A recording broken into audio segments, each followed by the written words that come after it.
Hello and welcome to the Listening Post's unboxing channel on YouTube. Today I'm unboxing something brand new and hugely innovative from Bluesound, their new NODE NANO. This compact, stripped out version of their multi-award-winning Node is brilliant. So look, conceptually the Node is a really big hub. I mean, compact size-wise, but it has a lot of inputs and outputs designed to modernize an old amplifier, add some HDMI inputs from a TV, some ins and outs to give some compatibility as far as it acting as a streaming sort of front end, as well as digital and analog outputs. This is designed to be an output device only, kind of like an end point, but still brilliantly performing within the BluOS domain. It will integrate with any of the Bluesound products and become a multi-room product if required. It'll integrate with any of the NAD products that have been fitted with the BluOS modules.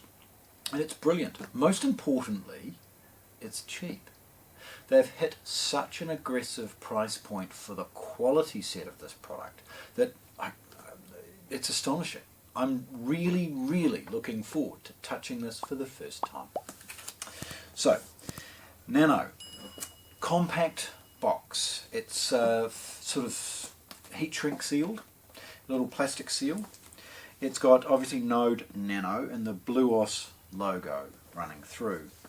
We've got again the BluOS and scannable information associated with the serial number and model on one side. There's a bit of compliance, and this is where some of the feature set comes in. This will run MQA, AirPlay, obviously AirPlay 2, again part of the BluOS network, so already covered off all the international internet radio stations, all of those types of things. It features Bluetooth with aptX and is two-way, so it'll Bluetooth out to headphones if required. The back of the box, by the way, very boring, so opening it, very easy.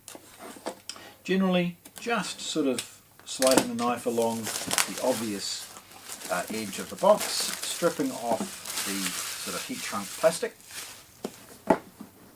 and then sliding it open. Now the packaging inside emulates that of the larger, physically larger nodes, and we see the recycled cardboard packaging, which is really kind of important. If we look at the permanence of polystyrene and other sources, it's great to see that they've opted for a recycled cardboard packaging. We've got a quick start guide along with look what's in the box, how to push things, where the power cord goes. We'll start with the accessories, I think, actually. So we'll just pull this one out. The first part of the accessories relate to the fact that this product is powered via a 5-volt USB. So we see a plug pack design with the ability to then add whatever required sockets you might need for the power outlets, and these just sort of click in place. It's very straightforward to get the right one. There's the New Zealand one, clicked in, and we'll get rid of the ones we don't need. In the in the accessories we have a little desiccant bag, a basic pair of Bluesound branded audio interconnects, the USB for the purposes of powering the unit, so it's a USB A to C, and a Bluesound branded Cat6 network cable. Lifting the product out, we see the more comprehensive information manual in the bottom, along with warranty information in New Zealand and Australia. This is a lot more comprehensive, discusses all sorts of things, mostly related to its compliances, and please, of course, as always, the Bluesound app is the best starting point for any of these Bluesound products. It talks you through the setup really easily. Everything is explained as far as the connections, and you can name things, you name it. Okay, right. Discarding the last of the cardboard for the packaging, we see just how compact this little NODE NANO is, hence its name. Little sticky dot holding it closed, and a soft fabric bag to protect the unit. Sliding that off is very straightforward, and we see the unit for the first time. Bluesound logo, central. It's a compact unit. It's designed to be. It doesn't need the form factor of the larger nodes. It's got just a couple of little LEDs on the top here. One is the play pause, or at least it's a tricolour LED, blue being sort of normal. The boot up sequence is an orange, and if there's a problem it's red. Actually, I think there's purple blinking if there's a network issue and things as well, so that's in the middle.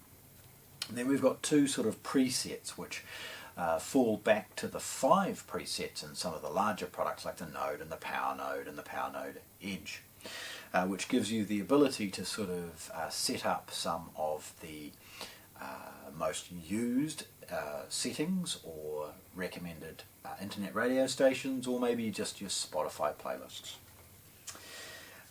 The product itself is not very deep. You can see, in fact, it's designed to be as elegant and not distracting as possible. Looking at the back, we also see just what a stripped out version this is.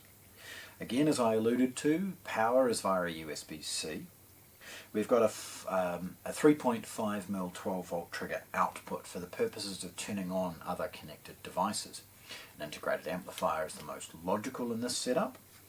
And then we've got an IR input if this is to be utilised from a remote location. Obviously, with the app being so comprehensive, it's unlikely that you're going to use a traditional remote control, but the feature is there nonetheless. We've got a network socket. Now this runs wired and wireless networks, but as always, and as I've said many times, if you're streaming music and you want it uninterrupted and of the best quality possible, you should be running a network cable to these products. Beneath the network socket we have a USB. Now part of the upgrades that have been available for BluOS is the ability now for the USB to become sort of like a server.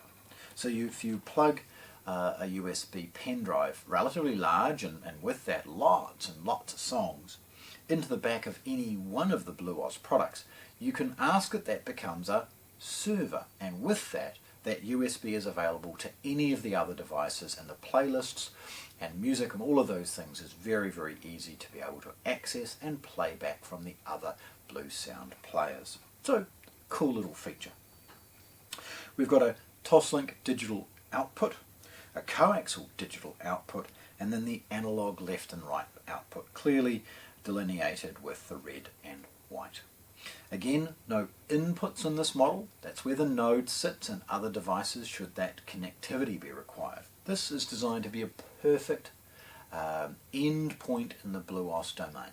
Probably for someone who is perhaps starting out and wants to consider the quality of some of these products. Because remember, this has an ESS SABRE DAC on board. This is by no means a welterweight as far as the quality. It may be small and small from a physical form factor perspective, but it's mighty from a sound quality perspective. It's designed again to take some of the inputs that people may not utilize and get rid of them and hit an amazing price point for its quality. So there we have it, the Bluesound NODE NANO, unboxed for the first time here at the Listening Post in Christchurch, New Zealand. Thanks for watching. If you want to see more, subscribe to our channel.